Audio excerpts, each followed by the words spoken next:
Well, our big project is an IT consolidation effort. The General Assembly just passed into law the creation of the Department of Information Technology.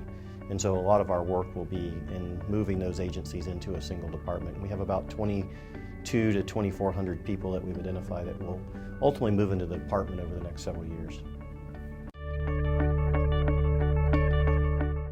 Well, data is the future currency, so it's an important part of our business. We have the Government Data Analytics Center, or we call it GDAC, and our GDAC project is aligning to each of the business units and delivering analytics. So for example, we've been able to deliver data to help the Highway Patrol make sure they know who's in the car before they walk up to it, other arrests, warrants they have. We have over 27,000 law enforcement personnel using the GDAC now to do analytics against criminals. The second piece is in our Open Data Initiative. The General Assembly just passed into law the desire to make more of our budgeting process transparent. So we're working with the Budget Office to create a budget transparency so that citizens have access to the information. Open government is an important part of any government, so we have the combination of public records requests that we have to fulfill through the agencies, and then also just making more data available. We've worked with a number of groups in our iCenter that have come in, and actually Code for America actually meets in our iCenter once a month, and they've been coding applications that run on our websites. One, for example, is where the flu shots are.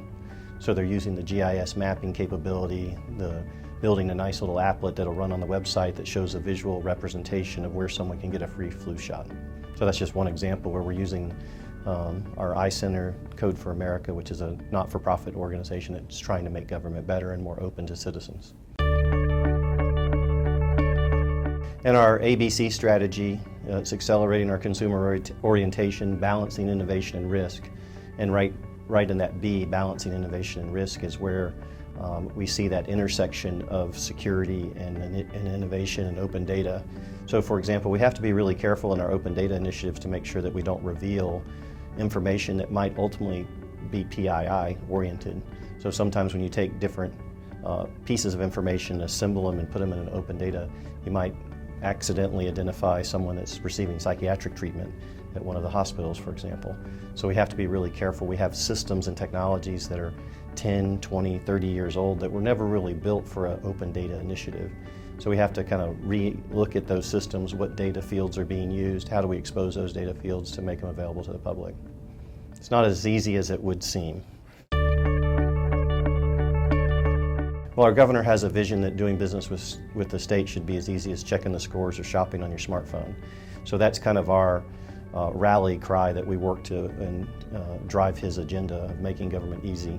So our big step is our Digital Commons project, which people can read on our website, which was about creating a common brand and look and feel for our websites across the agencies and bringing responsive websites. So the first piece is trying to move people into the digital channels, which are more cost effective for us to serve the citizens with.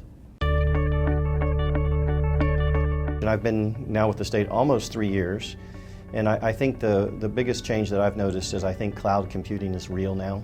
I mean, it was a promise 3 years ago, and now we're actually using it. It works. We're satisfied with the results, and I think it will continue to evolve and change the way that we service our citizens in the state.